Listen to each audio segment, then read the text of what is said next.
Hello. Stat.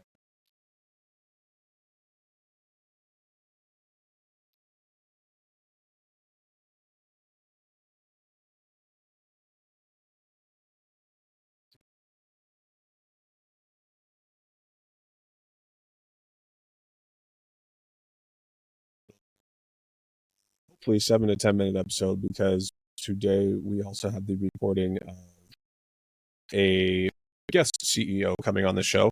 We're gonna have Proto Holograms David Nussbaum come on. He's the CEO of the company that made the Tupac hologram. Some of you may still know, I think, from Coachella. But he's going to be on later today, and we're going to talk about some things. Different setting, of course, rather than my home, but I wanted to give you guys a quick preview on who the guest is going to be. And then, really quick, for those of you who aren't necessarily interested in checking in on that episode, there are some things that I wanted to talk to you guys about in a regular episode. I just wanted to go over some things. This may not be of interest to all of you, but for those of you who have been following the podcast, you may be curious as to what's going on with all the BlackRock ETFs. Sorry, you guys, I'm putting in my keyboard if that's getting picked up on my microphone. I'm like my wireless keyboard in, but the ETFs, the Bitcoin ETFs, Ethereum, the rumors of the Ethereum ETFs, all that stuff. So I wanted to cover a little bit of that today. I went to a site I like, and you guys can go there as well, Tab Forum. You actually have to be a member, and it's typically for people who are financial professionals, find it of value. But they had an article by a lady by the name of Annalise Osborne entitled Institutional Digital Assets, the Future of Finances here. And there were some key takeaways from this article. I had read it, and it had basically talked, and I'll read kind of a little quick blurb of it. But she basically states that these large institutional investors are going into the blockchain and cryptocurrency and Web3 markets and finding utility from them. And it's saving them money, especially with the banking system. They're finding that their inward processes are actually helped by blockchain, and a lot of them have their own internal tokens now. So let's see here. So in the very beginning of the article, she writes, tokenization initiatives from BlackRock, JP Morgan, others presage a revolution in payments, wealth management, and other key activities of Wall Street. Or actually, someone had written this, writes author Annalise Osborne, founding advisor to Fiat Growth. I'm not sure what company that is. I've never heard of them, but advances have been and are being made to capital market efficiency through the use of blockchain technology and digital assets. And this is not a passing fad. So the article goes on to talk about how essentially in crypto, a lot of innovation is done behind the scenes or has been done behind the scenes. And they talk about this concept of a crypto year being like a regular year times 7, right? As far as innovation that gets packed into it. But how these companies, these large companies like BlackRock, basically the world's largest asset managers, they've been innovating quietly behind the scenes and are now bringing to the forefront some of these technologies and how it's actually changing the landscape of how business is going to be done. She even goes on to say many proof of concepts are being done, like Citi, Wisdom Tree, and Wellington's collaboration in the private market space. Project Guardian brings together numerous banks and counterparties to revolutionize wealth management. Many institutions have experimented in settlement and clearing, including the DTCC, Swift, BlackRock, Barclays, JP Morgan, Citi, and Vanguard. The list is more expansive, but you get the picture. So it's the idea that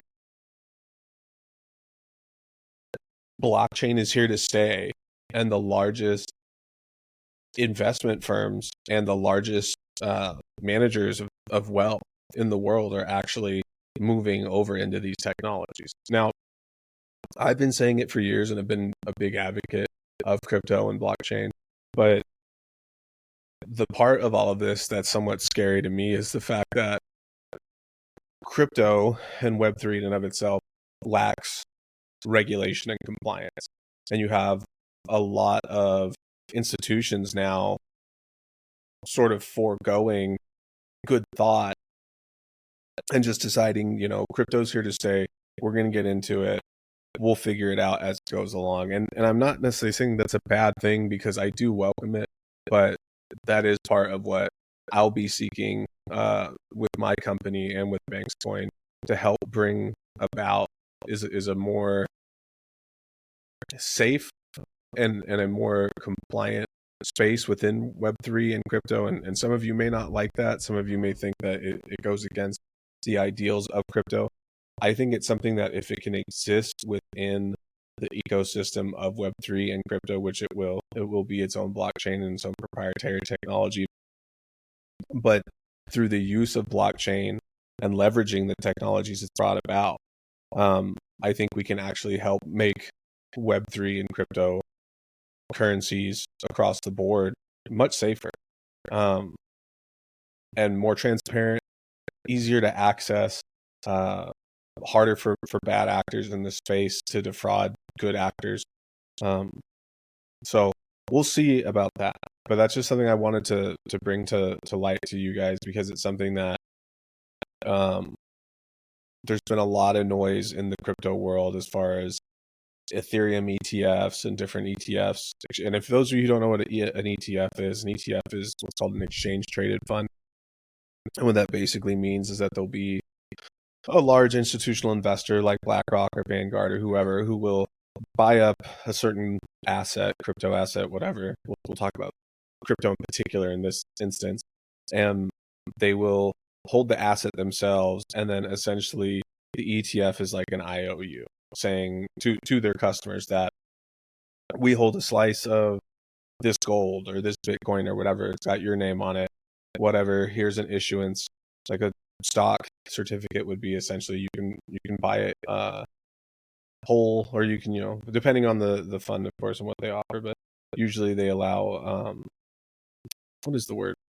Where you can buy sections of it. You don't have to buy a whole share at once. But so let's just say, you buy one BlackRock Bitcoin ETF share. You are not typically directly exposed to the volatility of the asset itself. The company that holds it does. And then your exposure is through the ETF.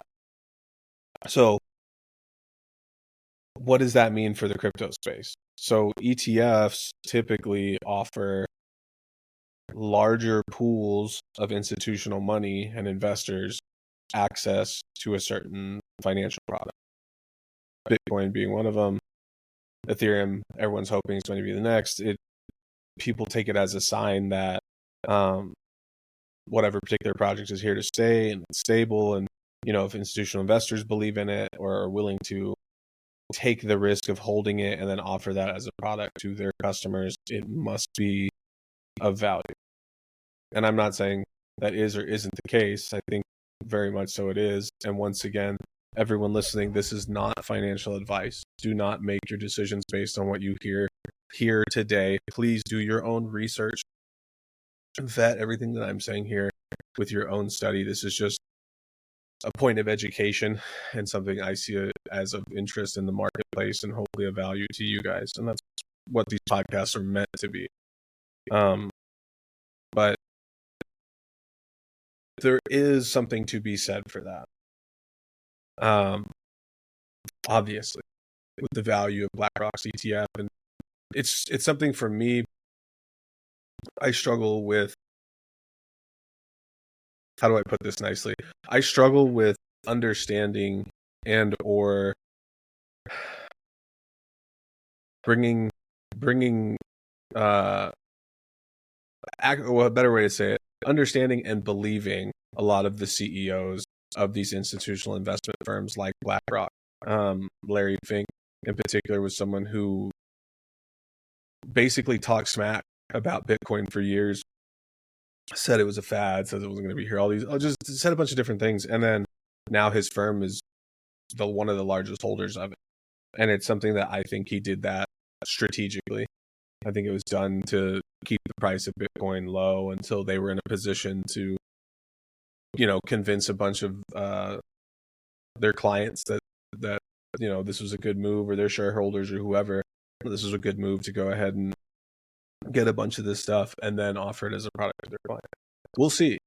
I don't want to call the man a liar, but I think it's pretty borderline dishonest to take a stance on something for years that your company behind the scenes is actually moving to acquire, but you tell the general public, don't believe in this product or whatever.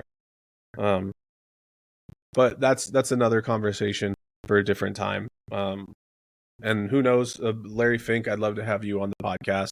Like I said, we've got a number of different CEOs and founders of companies that are going to be coming on as the weeks go on, and we're having Mr. Nussbaum, David Nussbaum from Proto Hologram on today, and that'll be a longer format episode. So those of you to my audience, like I said, please check us out today. Follow us at the Millionaire Millennial Podcast on Instagram with all our links on all the different social medias and streaming platforms that we're on.